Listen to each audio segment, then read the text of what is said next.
The Karnataka Caste Census report presented to the State Cabinet on April 11, 2025 under Chief Minister Siddaramaiah has ignited widespread debate by recommending an increase in the other backward classes reservation from 32% to 51% based on the findings of the Jayaprakash Hegde Commission, appointed in 2020 by the then BJP government.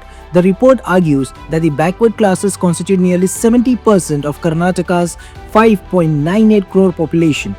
With the decision slated for April 17, 2025, this proposal could push the state's total reservation to 85%, raising questions about its legal and social feasibility. This ambitious recommendation builds on a detailed reclassification of OBC categories to ensure equitable distribution.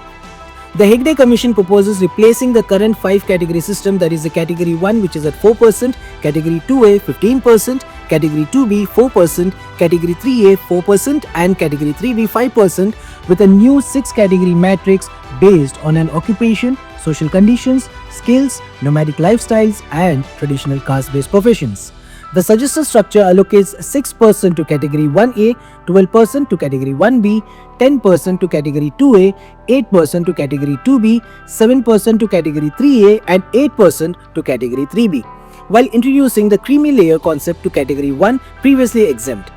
This nuanced approach aims to prioritize the most marginalized within the OBC fold.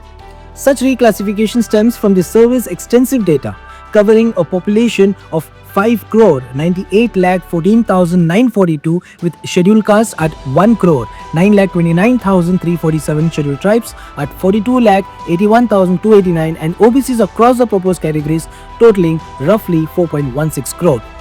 Compiled in over 46 volumes and 2 CDs, the data reflects occupational and social realities like the artisanal work and nomadic traditions to justify the new categories.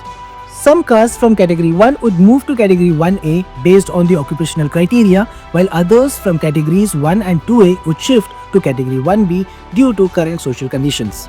This granular approach sets the stage for addressing long-standing intra-OBC disparities. The roots of this initiative trace back to 2014 when Siddaramaiah, during his first term, commissioned the Socioeconomic and Educational Census under H. Kantaraju costing 169 crore rupees. Completed by 2016, that report was shelved by successive governments including the Congress-JDS coalition under H.D. Kumaraswamy and BJP regimes under B.S. Yediyurappa and Basuraj Bommai.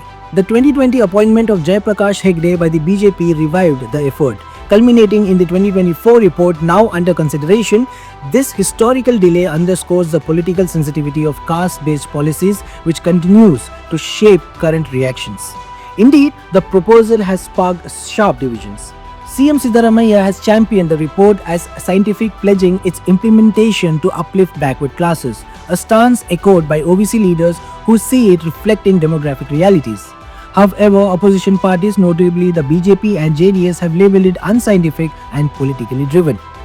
BJP's R. Ashoka criticized its methodology, alleging incomplete household coverage and accusing Siddaramaiah of sowing caste discord for electoral gains. Dominant communities like Lingayats and Vokaligas, classified under categories 3A and 3B, have also protested, claiming underrepresentation in population data, setting the stage for potential conflict.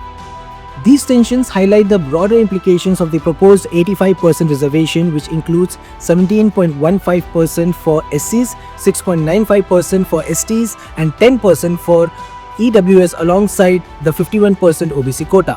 Legally, exceeding the Supreme Court's 50% cap poses challenges unless Karnataka emulates Tamil Nadu's 69% reservation model protected under the 9th schedule. Socially, while the plan could empower marginalized groups like the nomadic tribes and artisans, it risks alienating influential Lingayats and Vokaligas, who hold sway in Karnataka's caste-driven politics. Economically, higher reservations may strain merit-based systems in education and jobs unless balanced by the creamy layer exclusions. As the April 17, 2025 cabinet meeting approaches, the Siddaramaiah government faces a pivotal choice: fully adopt the report, modify it to appease critics, or delay action amid calls for a fresh survey. Each path carries risk, legal battles, protest, or electoral fallout, given the report's potential to reshape Karnataka's social and political landscape. Beyond reservations, the census data could guide targeted welfare schemes, aligning with national trends towards subcategorizing OBCs for fairness. Whatever the outcome, The decision will reverberate, testing the balance between equity and harmony in a state where caste remains a defining force. For more details and updates, subscribe to Daily Salar.